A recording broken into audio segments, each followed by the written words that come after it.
Hello there, I'm Dr. Ellen Craig. I'm a clinical psychologist and I work for the Hertfordshire Community Perinatal Mental Health Team.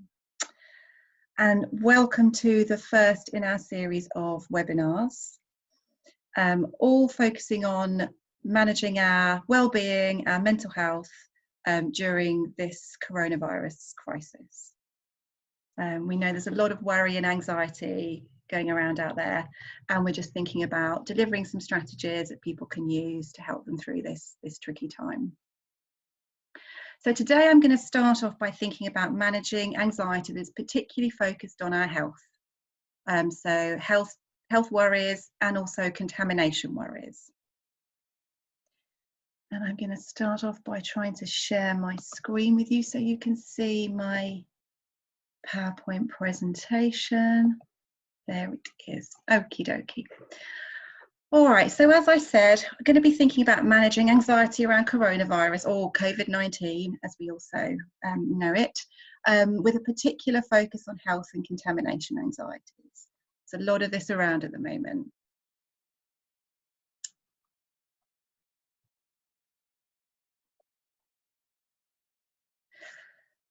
So first of all, I just wanted to start by thinking about how very normal a response anxiety is right now.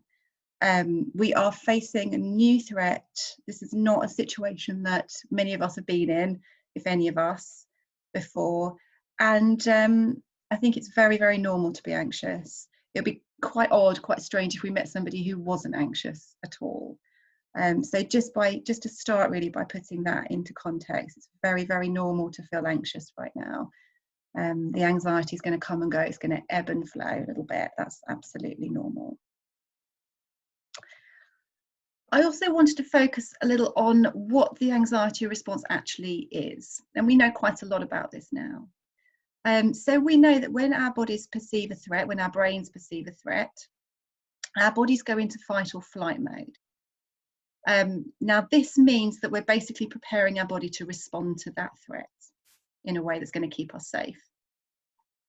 And what happens in our bodies is that adrenaline and cortisol, which are stress hormones, are released into our blood, and these help us respond to the threats. So either fight it or run away from it.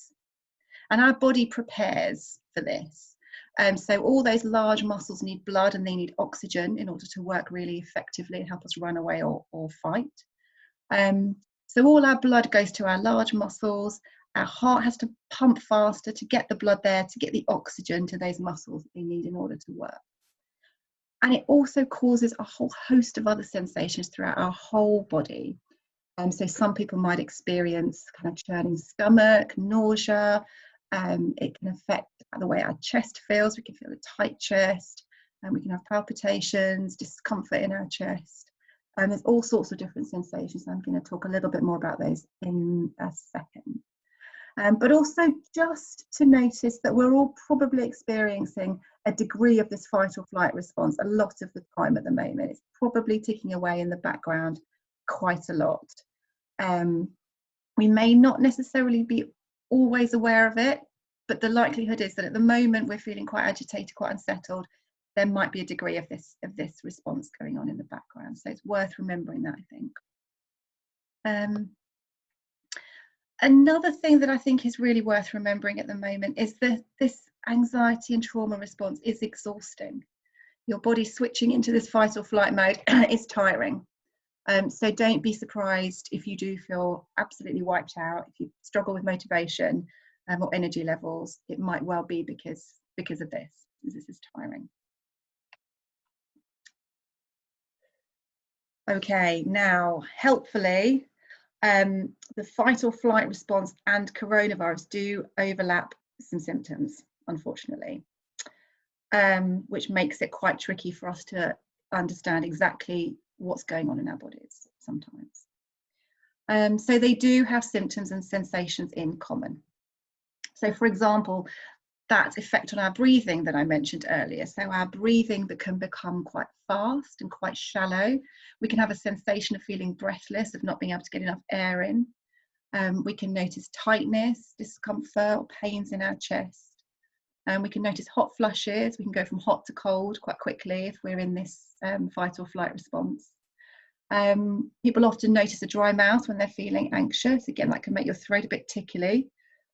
Anxiety can also make our throats feel tight, which is the muscles in our throats just clenching a little bit.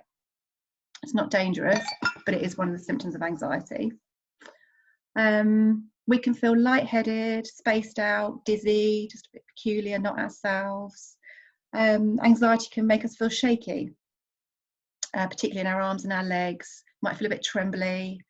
And we can also experience aches and pains from muscle tension. And also, as I touched on earlier, a bit of an upset tummy. And we know that all of these symptoms have been linked to coronavirus, some more than others, but I'm sure we've all seen in the paper, online, reports of all of these symptoms being related to coronavirus.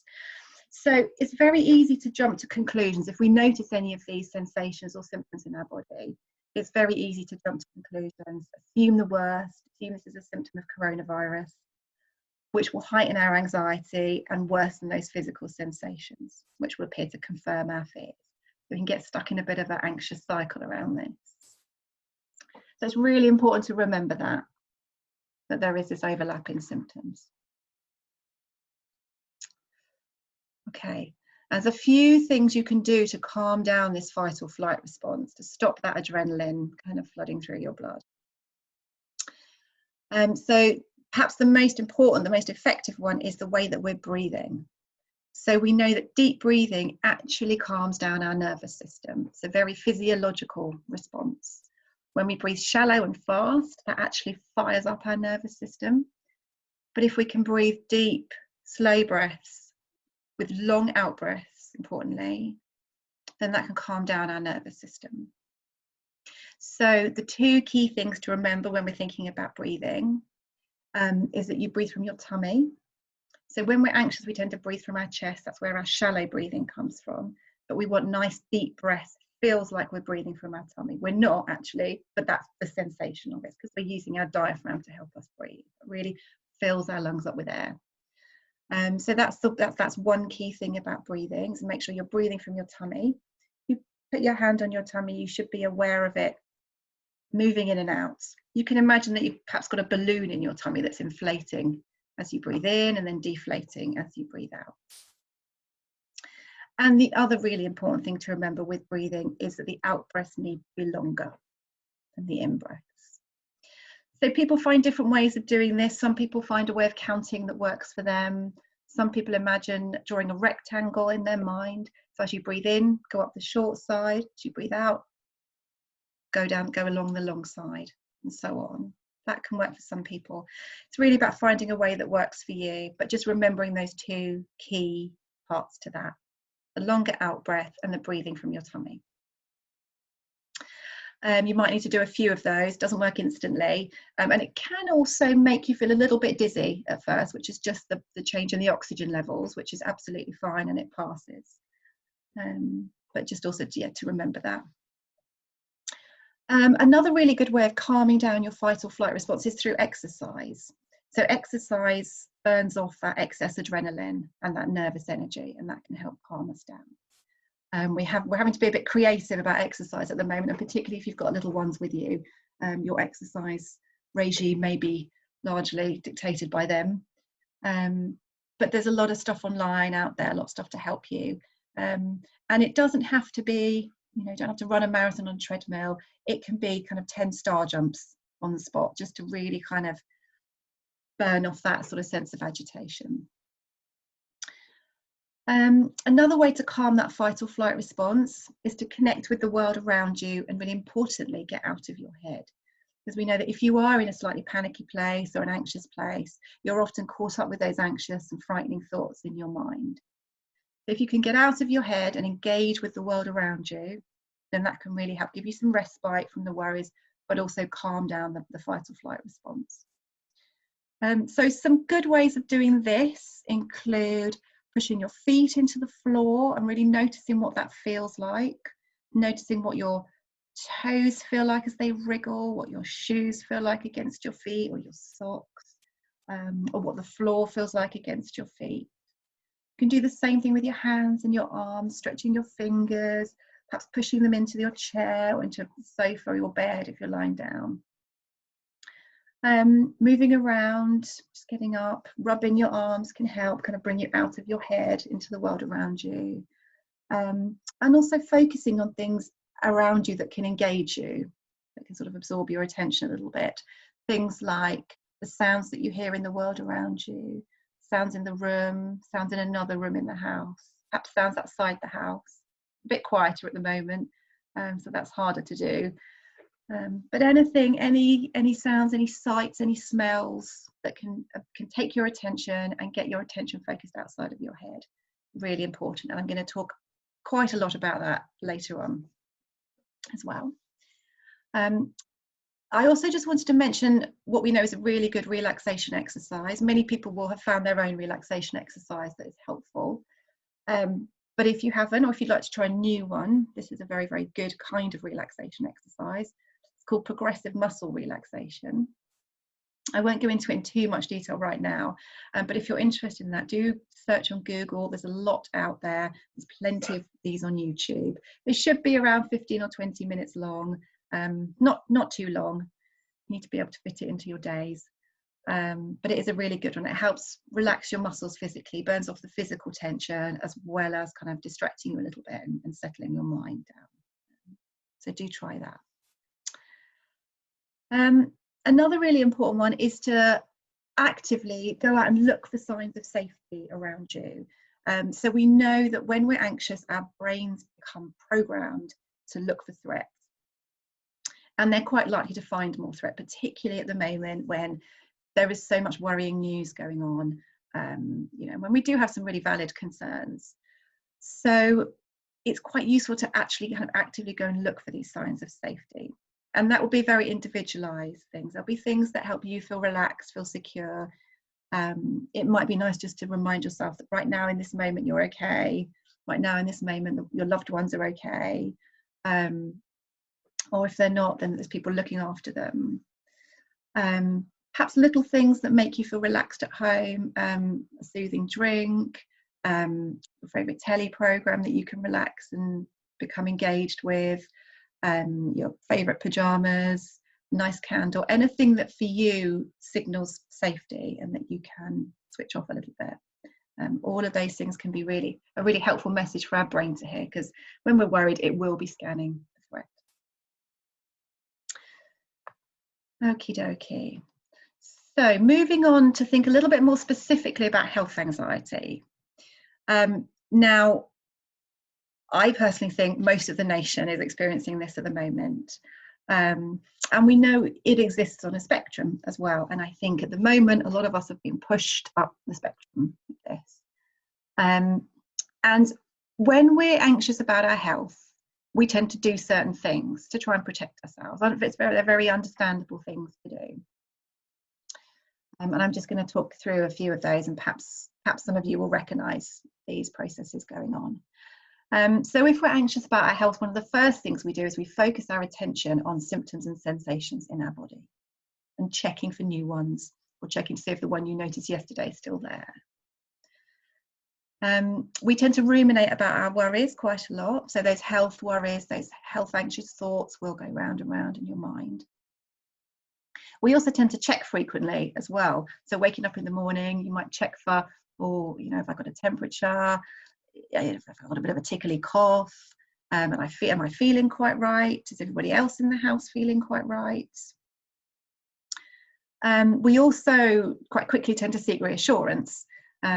Often, ordinarily, under normal circumstances, that's from the GP. You may or may not be able to access your GP, so they may or may not still be a source of reassurance, but for some people I think it might be, perhaps calling the surgery. We might seek reassurance from our partner or friends, family around us that we can contact. We might look on the internet for reassurance and check with that old famous Dr. Google, which I'm sure we've all done from time to time. We also tend to avoid things that might trigger our health anxiety. So for example, we might try and avoid television programs or perhaps the news that we worry might trigger our health anxiety. We may avoid speaking to other people who could trigger that anxiety for us, or avoid particular conversation topics that might trigger our anxiety. Some people tend to largely avoid. Some people tend to get involved and check and look for reassurance. And for some people, it's a bit of both going on at the same time. And you'll probably have a sense of what your particular kind of safety-seeking behaviours are around these worries. And when we're anxious about our health, we also tend to experience other emotions that go alongside this. So we can feel very stressed, we can feel very worried, it's part and parcel of it. We can also feel quite guilty, perhaps if we're mums and we feel like our attention is being taken elsewhere, it can result in us feeling quite guilty. We often feel quite irritable, got an anxious thought going around in your head, you can become very snappy with other people. And also we can experience low mood as well. And all of those other emotions come with changes in our body as well, changes in the symptoms and sensations that we're going to notice in our body. So, for example, irritability often comes with that heightened tension, that heightened kind of stress response in our body as well. And low mood can come with low energy. It can impact on our sleep patterns. It can impact on our appetite. And again, those can impact on our sensations and symptoms. So we might feel groggy, we might feel like we've got no energy, we might feel a bit nauseous, which again is, just adds to the health anxiety as well. So it's really worth remembering that. And again, really importantly, and I think particularly relevant currently, is that we can also fall into a pattern of worrying about other people's health in the same way, worrying about our children's health, our partner's health, our parents' health, our friends, perhaps we've got friends working on the front line. We can also worry about their health and sort of go into checking mode or reassurance seeking, or focusing a bit on what their symptoms might be. So it's worth just kind of bearing that in mind as well. I'm going to think a little bit more about these safety-seeking behaviours and their effect on us, which some of you may have already picked up on, been thinking about. So we know that these safety-seeking behaviours that are a response to health worries can actually keep the anxiety going, frustratingly. So the things that we're doing can often kind of sort of exacerbate the problem.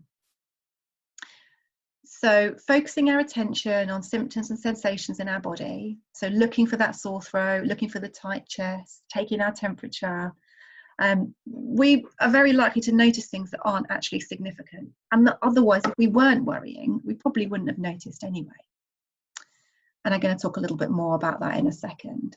So again, that can keep our anxiety heightened. Ruminating about our worries, I'm sure we're all aware of how that kind of keeping our anxieties on our mind can sort of keep them alive in our mind, keep us feeling unsafe. And as I've mentioned before, our brains they're designed to scan for threat, and that's an automatic thing. So as soon as we start ruminating and worrying, our brains will start scanning for threat, and they'll probably find it. They're not designed to scan for safety, unfortunately. That's our job. We have to sort of override that. If we're checking frequently, looking for symptoms, again, that focus of attention comes into play. But if we look for trouble, we will usually find trouble. So if we look for a sore throat, we will probably find a little tickle or something that doesn't feel quite right. And it's worth also remembering here, I think, that symptoms of coronavirus or COVID-19 are really diverse. We've seen a lot of things reported in the, online and in the papers. I was thinking about a little anecdote that I had where I mentioned to my sister that I had noticed that I'd had a weird itch on my side a little while ago. And outside of coronavirus times, it would never have occurred to me to think twice about this. But I did notice this itch on my side. It was a bit persistent. Couldn't see what was there. And it did cross my mind at the time, I wonder if this could be a symptom of coronavirus. Anyway, I was speaking to my sister later on that day and just happened to mention this, partly in jest, partly I suspect for reassurance, but I did mention, I had a weird itch. I didn't know if that could be anything indicative. Anyway, sort of she had a little laugh about it. But then later that day, she did send me online an article from her local newspaper in Norwich, which reported a man who had developed coronavirus, and the first symptom that he had noticed was an itch 2 weeks before other symptoms, and that this had been reported in the news. So I sort of reflected on that at the time, and I thought, gosh, this is a funny old state of affairs that we're in right now, where people are reporting itches as symptoms of coronavirus. Who knows? But I just wanted to sort of share that as my experience of how this checking for symptoms, focusing on symptoms, can really escalate our anxiety, particularly with what's going on in the media around us at the moment.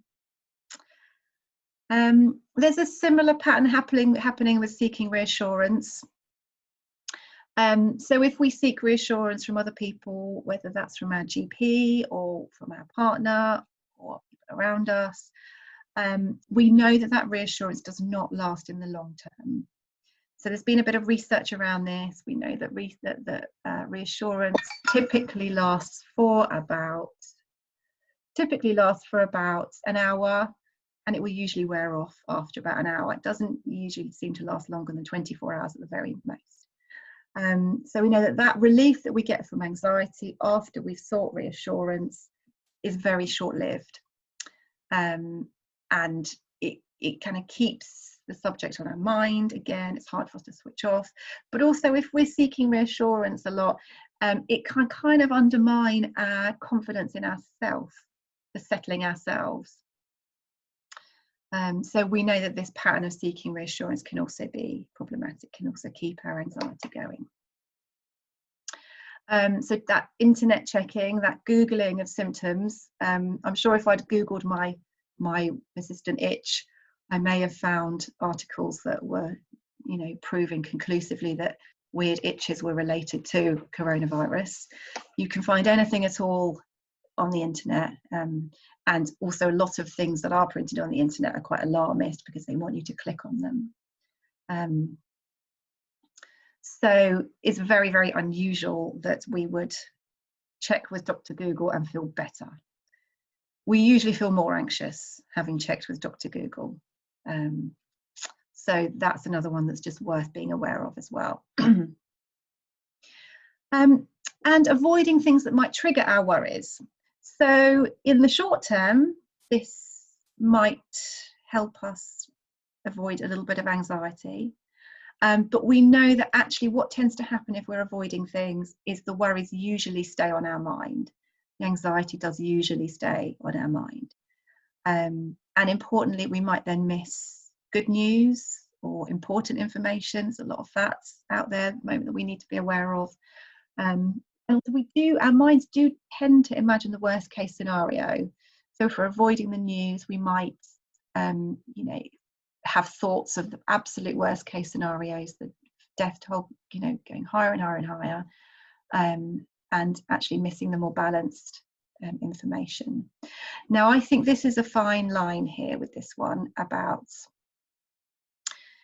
being quite thoughtful about where we're getting our news from and how much news we're getting, but also making sure that we're not avoiding things so that we miss out on information or that we just imagine the worst.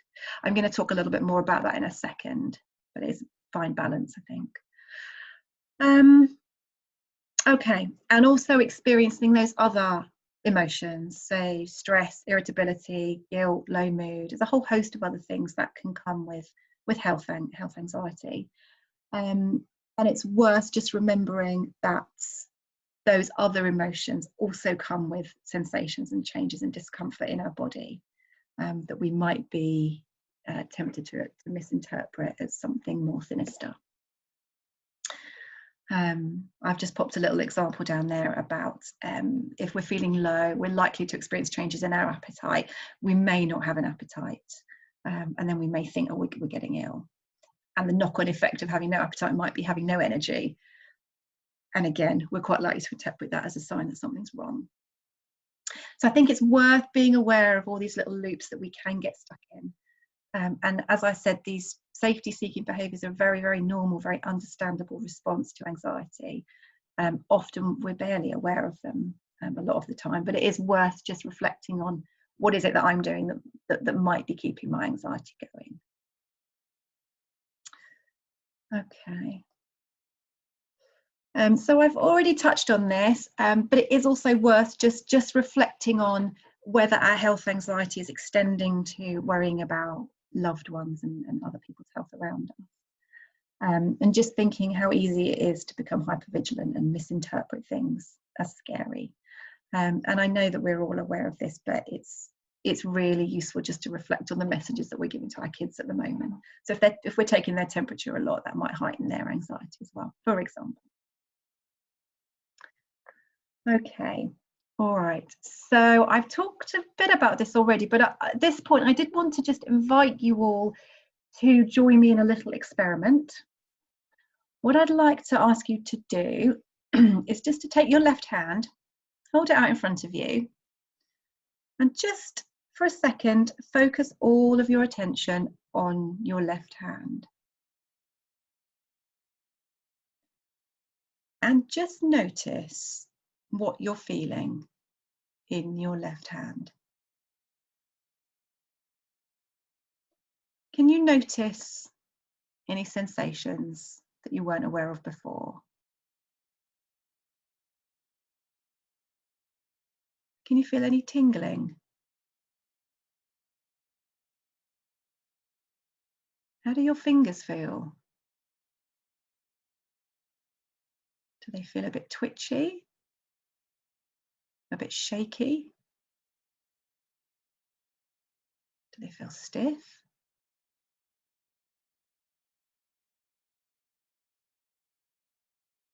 Can you feel your blood flowing through your hand?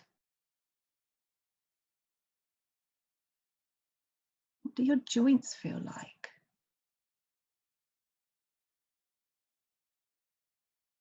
What temperature is your hand? Does it feel warm or cold? Can you pick up a temperature at all?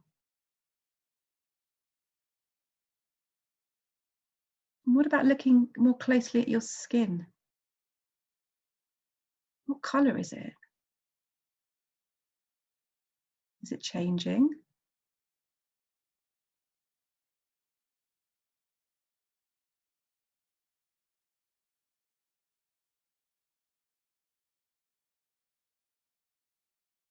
And just becoming aware of all these different sensations that you might be noticing in your hand.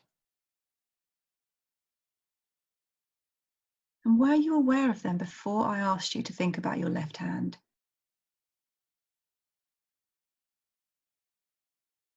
So my hand now is feeling very tingly and a bit twitchy and a bit shaky. And I'm quite sure I wasn't aware of that before we started.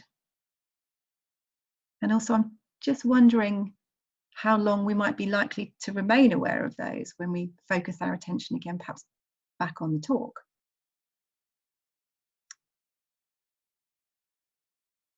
And hopefully some of you have noticed symptoms or sensations in your hand that you weren't aware of before, perhaps that you've never been aware of before. And I just wanted to use that little exercise to highlight how powerful our focus of attention can be. If we focus our attention on a bit of our body, we are likely to notice something that we haven't noticed before. Another interesting way to do this is to focus on our throats. I won't ask you to do this now, but perhaps you could come back to this later and just notice what sensations you notice in your throat, because it's not a part of our body that we particularly pay much attention to. But as soon as you do, it starts to feel odd. You know, how does my swallowing feel? Is that normal? Is that natural? Does it feel easy? Does it feel hard? Do I have to force it? It's another good one to try. So I'll leave you with that for some homework. And just to draw this idea out a little bit further before we move on, I just wanted to stress really how important this external focus of attention is, managing health worries, or any worries actually. I quite like the analogy of a beam of light. So if you imagine that your attention is a beam of light, when you're worrying or when you're anxious or panicking, the beam is completely focused inside your head. Yeah. What we want is we want that beam of light to be focused outside your head, outside of those worries. Because when your attention is focused outside your head, there is no space in your mind for worrying. Yeah. So that external focus of attention is really, really useful to give you a bit of respite from worrying, to break the cycle of anxiety. It allows you to be in the present moment, because we know if we're caught up in anxious thoughts in our head, we can't engage in the present moment. So we can't relax for ourselves, or we can't spend time with the children, we can't fully attend to the baby. So there's a lot of benefits of trying to kind of practice this external focus of attention. And I touched on this earlier on, but one way of doing this is to focus your attention completely on something in the world around you, whether that's sounds, colours, smells, a piece of music, piece of cooking that you're doing, and just really become absorbed in all the stimuli around you. You can't do too much of this. Try to do it as much as possible. Fit it into your normal routine if you can. So having a shower or brushing your teeth or washing up are all really, really good opportunities to do this. Or when we're doing something with the kids, or with the baby, bathing the baby, dressing the baby. These are all really, really good opportunities to try and focus your attention completely externally on the job that you're doing and all the things that are part of that job, all the smells, all the noises, all the things that you can touch while you're doing that job. So for example, if you're bathing a baby, you can notice the sensation of the water on your hands. Perhaps if you're using a bit of soap, the bubbles in the soap or the way that feels on your hands, and listening to the noises the baby's making in the bath, for example. Also works really well in the shower on our own. Kind of really tuning into what that feels like on your skin, the different sensations, the different noises you can hear, the different smells. Really important to remember when you're doing these kind of exercises is that your brain is going to wander. So that focus of attention is going to flick back inside your head, because the worries are quite engaging. We want to pay attention to them. We want to pay attention to these anxious thoughts. So your brain is going to keep coming back to them. It's going to keep pulling you back. But the trick is to notice when that's happened. Oh, look, there's my brain doing what it wants to do right now. I don't need to do that. I'm going to refocus on the baby, for example. And just very gently refocusing. When we're anxious, our brains flit around a lot, our minds flit around a lot. That focus of attention changes a lot. And it's just about catching it when it happens and refocusing it on what you want to be aware of. So it's a good one to practice. Okay, little summary then at this point. So it's really important to not focus too much attention on our bodily symptoms. If something is worrying and you need to pay attention to it, you will know about it. Give it a couple of hours, come back to it, but you'll know. If we notice a worrying symptom, do a relaxation exercise, focus attention outside of our bodies and see if that changes the symptom. So that's a little way of testing whether this is something that you do really need to pay attention to. It's important to tune into the world around us, as I just mentioned, as much as we can, like noises, things we can touch, see, colours and smells, for example. If you're familiar with mindfulness, absolutely brilliant thing to practice right now. Do that as much as you can. Try to resist the urge to seek reassurance from other people. Definitely don't Google, and just really think about where you're getting your information from. It's really hard to do these things. I think, the urge to seek reassurance or to Google can be quite high. But if you manage to not do that, if you manage to resist the urge, perhaps once or twice out of 10 times, then you're getting somewhere. It's worth it. And the more you can resist it, the easier it gets to resist. Try not to avoid the news and conversation topics entirely. Again, I'm going to come on to this in the next slide, thinking about where we're getting our information from and how much information we need to get. But it's just worth really checking in with ourselves, being quite mindful of what impact this is having on us. So is avoiding particular conversation topics or particular programs, is that worsening your anxiety? Really important to remember the normal physical sensations and symptoms that come with anxiety, stress and low mood, because that can really help us not misinterpret them as something alarming. And it's really important to seek out a balanced perspective. So we're hearing a lot of quite scary news at the moment, and you know, that's right, it's a scary time, but we do need to keep a balanced perspective as well. There are good news stories out there. There's some amazing supportive projects out there. There's lovely news about pollution reduced. I think I'm going to speak about that a little bit more in a minute. But do kind of go out of your way to seek out a balanced perspective. There are a few websites that are offering some coronavirus good news stories. So do go out there and look for it as well. Okay. So moving on to this point about thinking about what information you're getting, where it's coming from, the effect on you that it's having. So we know that we do all need to stay informed regularly. So things are changing, guidance is changing, advice is changing all the time. So we do need a way of staying informed. However, the news at the moment is completely overwhelming, and there's a lot of figures in the news which are very frightening. So it is going to raise our anxiety levels. I've noticed that people seem to be falling into two camps: those that just want to avoid the news completely, or those that are watching it constantly and kind of consuming a lot of news and a lot of social media. I think somewhere in the middle is the ideal. We also always need to hold in mind that the media is alarmist. You know, there's a lot of, you know, the newspapers are reporting similar stories, and they want you to click on their link rather than the other newspaper's link. So they're going to put the scarier picture up or the scarier headline, because unfortunately we know that's what gets more attention. So again, worth holding that in mind, that what we're seeing in the news is a lot of alarmist stories in the news at the moment. There are, you know, that doesn't apply to all websites. There are some very, very reputable news sources out there, and I think that's where we need to be getting our information from at the moment. So one way of doing this is to just choose one site that you trust, and just visit it once a day. Perhaps that's first thing in the morning, or just after the kids have gone to bed, or at a quiet point over lunch or something, just to get today's headlines, the latest recommendations, just looking for the current information. So some good websites: NHS website, gov.uk is good, BBC, The Guardian, they're all quite good websites just to check in with briefly. And also it's really worth us thinking about what effect social media is having on us. So Facebook, Twitter, Instagram, you know, how are these social media platforms making us feel?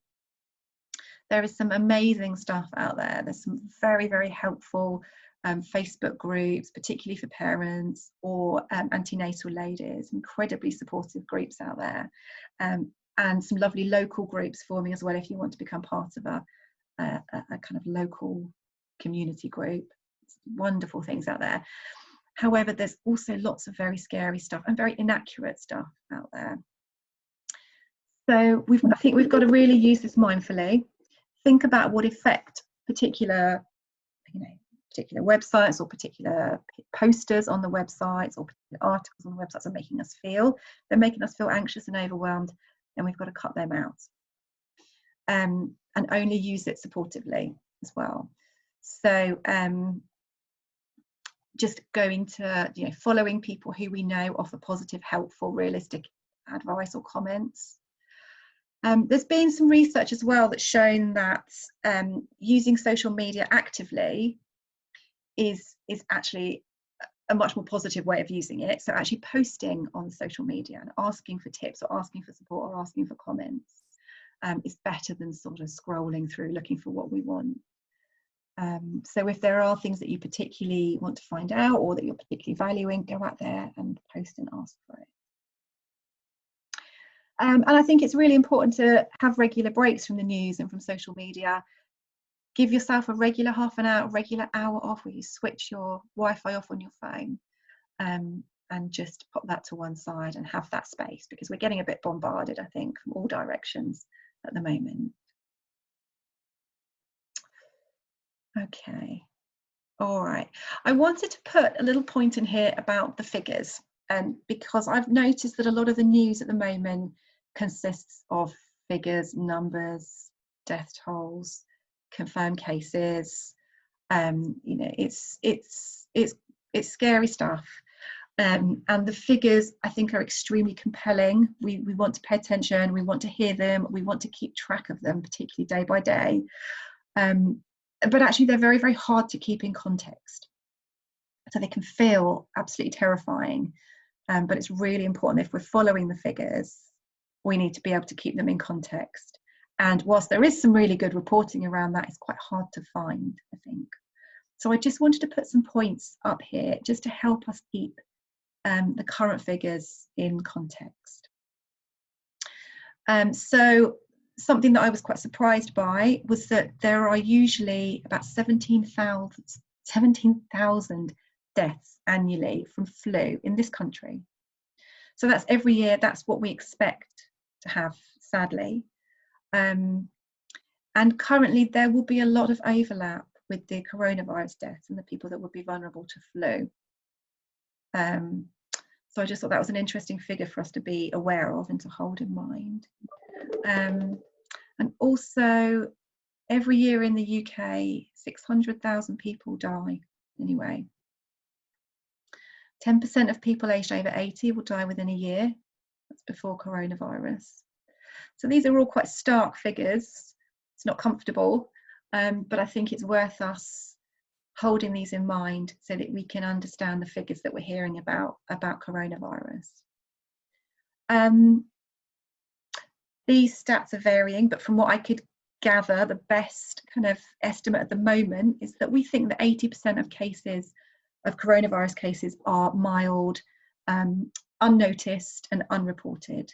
And they think that up to 50% of those are likely to be completely asymptomatic. Those people will be contagious at some point, but they're likely to be, there's a huge proportion of people who are asymptomatic. And we're not hearing this regularly in the news. The numbers that we're hearing in the news are the people who are unwell enough to be admitted to hospital and tested.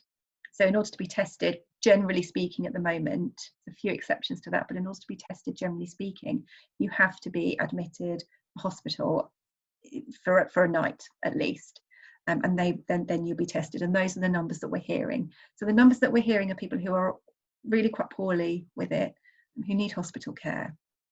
We're not hearing the huge numbers of people who are recovering from this at home, or who are asymptomatic. We don't have any, we're very, very little data on that. There's a bit of data from California, a little bit from the cruise ship, a little bit from Norway, I believe. And I think there's a study beginning in the UK, so that'll be really interesting to have that information. But there's not much information about what, the coronavirus figures in the community at the moment. There's an excellent app which you can get called the C19 Symptom Tracker, which is developed by researchers at King's College London. I highly recommend looking into this app. They're collecting a huge amount of data from, I think it's 2.5 million people throughout the country, in different areas, and they're tracking coronavirus symptoms in your area. The latest data is really low. It's been coming down over the last couple of weeks. If you're interested in the figures and this kind of stuff, I thoroughly recommend having a look at that app. It's called the C19 Symptom Tracker. And we're also hearing a lot about the death toll, the figures, of people who are dying, and obviously that's important, and we need to keep track of that as a country. But we're getting very, very little data on new cases now, and we also know that new cases are reducing. So that's the bit of information that I feel like we're missing hearing about on a regular basis. And as I said earlier, we know that symptoms in the community have significantly reduced. I think the latest figures are they've reduced by over 70%. So that's all quite heartening, and it's a really important part of the bigger picture. that I think we all need to be aware of. So worth just trying to hold on to some of that information to put scary figures in the news, to put them into context. Just another little point about finding a balanced perspective. So we know it's really hard to find a balanced perspective if we're feeling anxious and if we're being kind of overwhelmed by scary news, and also people around us being anxious, because we know that anxiety around us is contagious too. So it's really important to actively go out there and try to develop our own more balanced perspective that you can kind of hold on to, remind yourself of. So for example, this is going to be very individualized, we'll all have our own ones, but this is just an example. So a more balanced perspective might be along the lines of, yes, this is a frightening time, no wonder I'm feeling so anxious, but there are things I can do to protect myself and my loved ones, and we know most cases are mild and don't need hospital treatment, and I feel better when I watch a film with the kids, for example.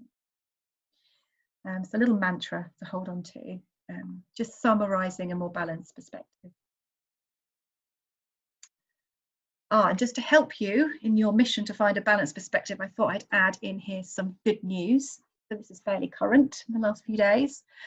So we know that new cases and hospitalisations in the UK have reduced. It also looks like the death rate is reducing. It seems to be stabilising, and we would expect it to begin to go down in a kind of stable, predictable way soon. The vaccine development is quite astonishing. They're being worked on at record-breaking speed. All the red tape has been abandoned. There's really innovative ways of moving this process forward. Vaccine development is quite a long process normally, but it's being rushed through as quickly as is safe. Currently 70 are being tested, and several of those have now entered human trials. I think the first one to enter human trials has been in human trials for over a month now, so that's quite far along. There's a group at Oxford University who believe they may well have a vaccine ready before the end of the year, so that's very promising. So there's some amazing work being done on the vaccine development.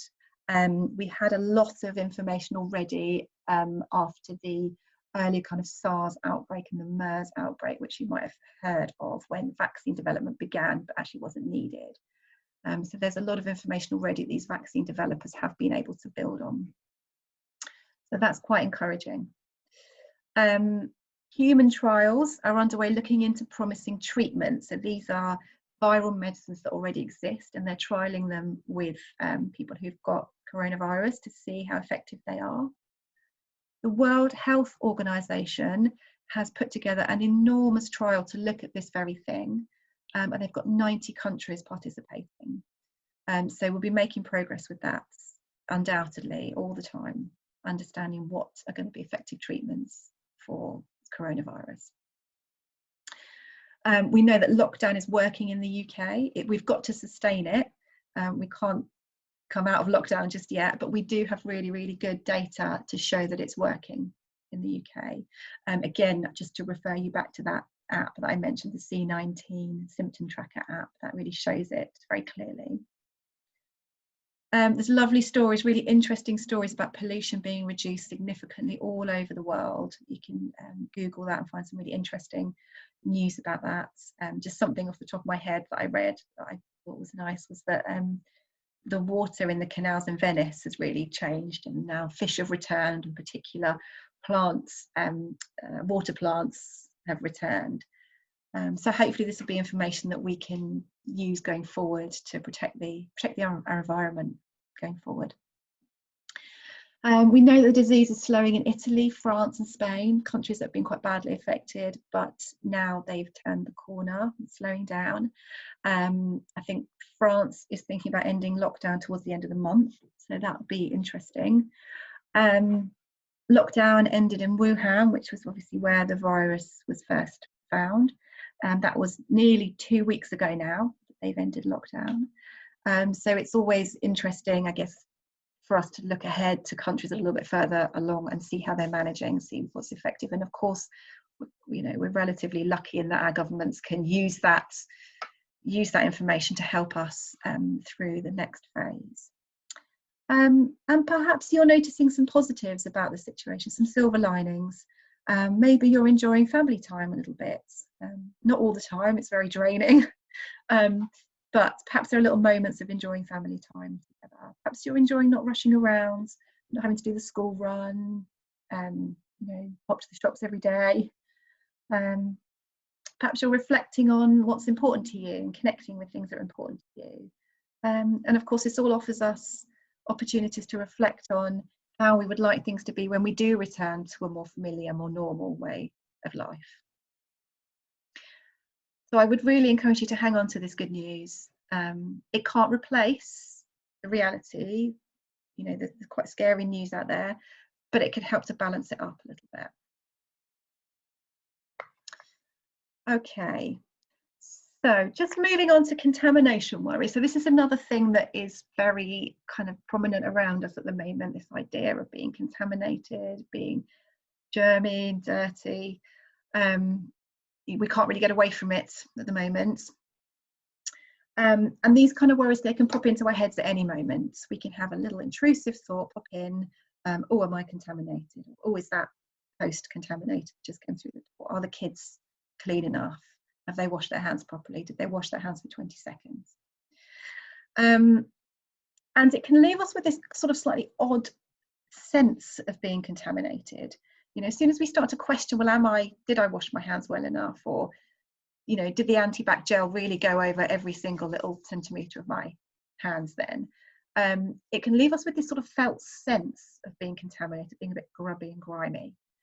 But this is really a trick of the mind.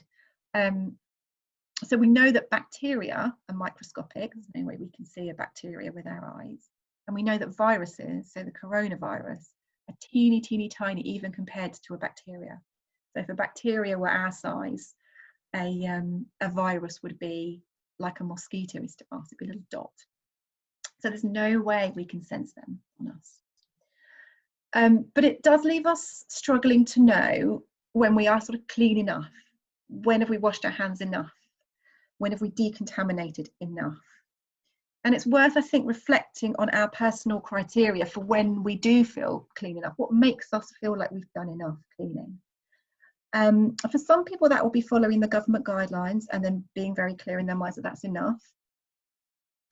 But for other people, they might really struggle with this sense of when do I know that I'm clean enough? Some people might want to wash their hands with water that's so hot you can barely stand it, or wash for 2 minutes rather than 20 seconds. So it's worth really just thinking about, well, what am I doing to know that I'm clean enough? And this is something that we really need to be able to know. We need to be comfortable with this idea in order to stop cleaning and focus our attention on other things that are important to us. And as I said, kind of get out of our heads and into our lives a little bit. So the single best thing to do here is to just hold the official advice in mind. And the official advice is based on good research, good data. We know this is enough. I won't go through this again with you because this is everywhere, but there's lots of instructions out there about when we need to wash our hands, how we need to, cough and sneeze at the moment, not touching our face. If you'd like the slides, do email us. We're going to try and send the slides out to everybody who's registered for this webinar. So if you'd like the slides, do email. And we'll get them out to you. But as I said, I'm sure we're all quite familiar with this. We probably know this off by heart at the moment. But the official advice is enough. So that's official advice about when to wash. There's official advice about how to wash our hands. Again, we might well all know this off by heart, now particularly if you are somebody who worries about contamination. It hasn't come out very well, but actually on the slide there's a little link there to a nice fun video about hand washing if you want a little demonstration. But again, this is all over the internet. But get it from a reputable source. So get it from the NHS website, gov.uk, if you want a little recap. But this is enough. Okay. I wanted to think a little bit about what happens when we worry about contamination. a lot of the processes are quite similar to the health anxious worries. So I will whiz through those. There's quite a lot of overlap between health worries and contamination worries and the way that we respond to them, the way that we try and keep ourselves safe from them. There's a couple of new things about contamination that I did just want to highlight, but I'll whiz through things where there's an overlap. So when we worry about contamination, we tend to check. So we check ourselves for dirt. We might do that mental scan. Am I clean? Have I decontaminated enough? We might check the news, check the internet, check our health, check other people's health. So there's a lot of checking involved again with contamination worries. Also the seeking reassurance, that's another similarity. So we might seek reassurance about how to be clean, or am I clean enough, from other people, from the internet, Google again. And then of course there is the washing, the cleaning, scrubbing, disinfecting, anti-backing, and begin again cycle. That's that we are being told a lot about at the moment. So we also, again, there's avoidance.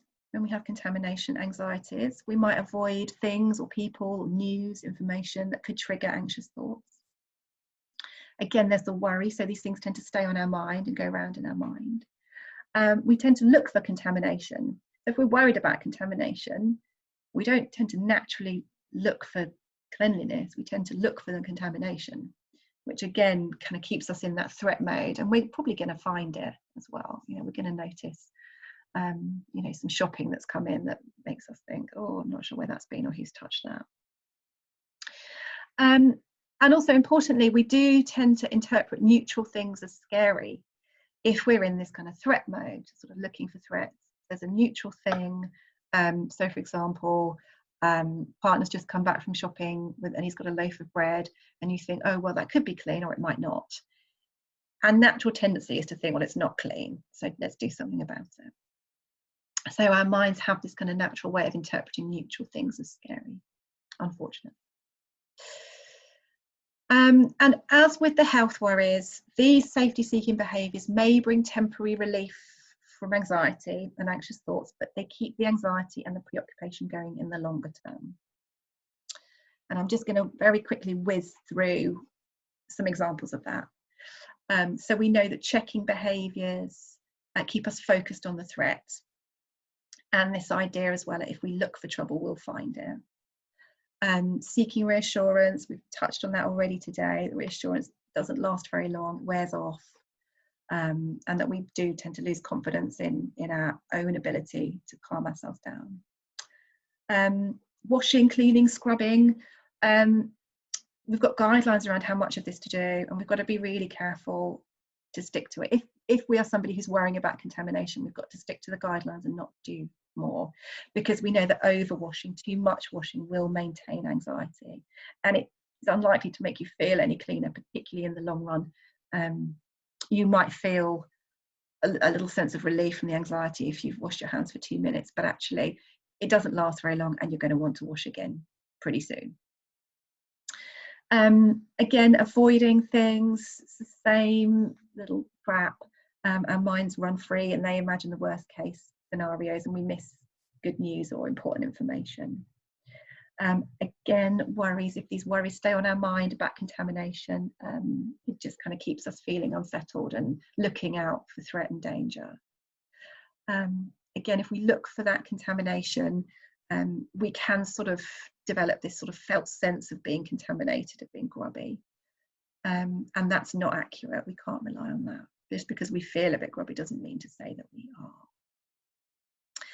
And again, this idea of if you're looking for trouble, you're going to find it. Yeah, and also kind of again just reiterating this point about our brains being programmed to err on the side of caution. So when we're anxious, we interpret neutral things as threats. And a little example of this is a little story that I sometimes tell about sparrows. And that's before coronavirus, if you'd gone out to work, you probably wouldn't be looking for sparrows. Probably wouldn't. You might notice the odd one, but you wouldn't be looking for them. Now, if you heard a news flash this morning that said sparrows are carrying coronavirus, The next time you went in your garden, or the next time you looked out of your window, what would you be looking for? Be looking for sparrows, right? Your attention is drawn towards them. You're scanning for threats. And if you perhaps went in your garden and you just saw a little smudge of brown out of the corner of your eye, what would you think? You'd think it was a sparrow. So that example just kind of illustrates how our brains are programmed to look for threat, to scan for threat, but also if we see a neutral thing, that little brown smudge or a rustle in a tree behind us, our brain will go, sparrow, danger, automatically. So I think it's worth us being aware of these kind of processes. We can't stop them happening. They happen more if we're more anxious, so we can work on our anxiety and reduce the extent to which they happen, but that is something that's programmed into our brain that's worth being aware of. I also wanted to make this point that I think is specific to contamination worries. That can we ever be 100% certain we are clean and virus free? We can't.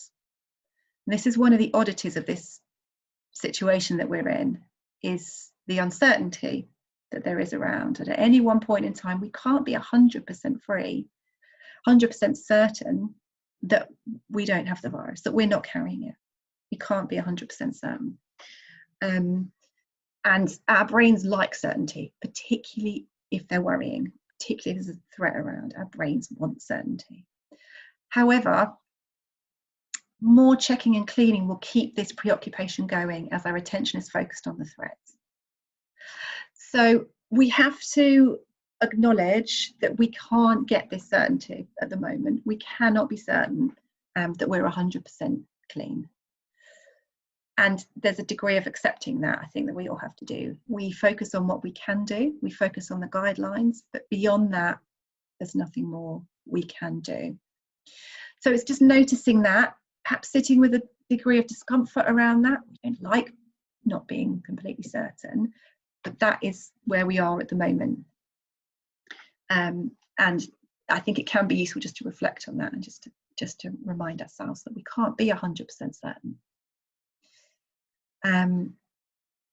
I wanted to show you this picture of these chaps here who look like they've got sort of biochemical hazard suits on, and just to think about when they first started this work, when they first started this job, even in that get up, they've got bags taped over their shoes and to their trousers with gaffer tape. Even in this probably very, very, very safe and secure get up, they would have had contamination thoughts. You know, once they'd been on the job for a week or a month, they might have quietened down a little bit. But initially, even with all this kit on, those contamination thoughts would still probably have popped up in their head, and they would have had to have let them go at the end of the day to go to work the next day. So I think even with all this get up, the more we do, sometimes they're just still there, those worries. And we can notice them and let them go. It's hard to do. But if we can get ourselves to a place where we can notice these thoughts and let them go without responding to them, it can really help reduce the anxiety. Yeah, so it's hard to ever feel completely decontaminated at the moment. And we can't ever be sure we're 100% clean. So we just need to tolerate a little uncertainty. Okay. So coming to our summary then for today, just a few points I was hoping that you could take from this. So try not to misinterpret symptoms of anxiety as symptoms of coronavirus. And try not to focus your attention too much on bodily symptoms and sensations. That is a trap, an anxiety trap. As much as possible, try to remember that anxiety is normal right now, and there are things you can do to reduce it. Use breathing, use exercise, use relaxation to calm down that fight or flight response. Regularly look for signs of safety around you. Go out of your way to look for them. Plenty of this external focus of attention, getting out of your head. If you notice you're worrying, get out of your head. And resist that urge to check. So resist the urge to check symptoms, to Google things, to clean. and to seek reassurance as well. And they can be really strong urges to engage in those things. But if the more we can resist those urges, the better. And we'll notice that urges come and go. You know, we can urge surf. Think really carefully about where you're getting your news from and how much you're getting. If it's feeling overwhelming, just limit it to the headlines and the current recommendations from reputable sources, good papers, good websites. If you are somebody who's following the figures, try to really keep them in context, and seek out and hold on to that balanced perspective. Okay. All right, so I hope that some of those will be useful. And I just also wanted to leave you with this little quote here, which is quite a recent quote, not relating to coronavirus, predates coronavirus. But just this idea that actually this too shall pass. No storm can last forever. It will never rain 365 days consecutively. Keep in mind that trouble comes to pass, not to stay. Don't worry. No storm, not even the one in your life, can last forever. And that was said by Ian Levanzart, who is an American lawyer, journalist, writer. Okay, so thank you for joining me. As I said, I hope there's been something in there that will be useful. And please do join us for our other webinars. We've got a whole range of different topics coming up. Please do register if there's any that you're interested in. And we are recording them, so we'll be able to get recordings to you if you can't make the live times. Just please do let us know. Okay, and I hope that everybody keeps well, keeps safe, and keeps calm. Thank you.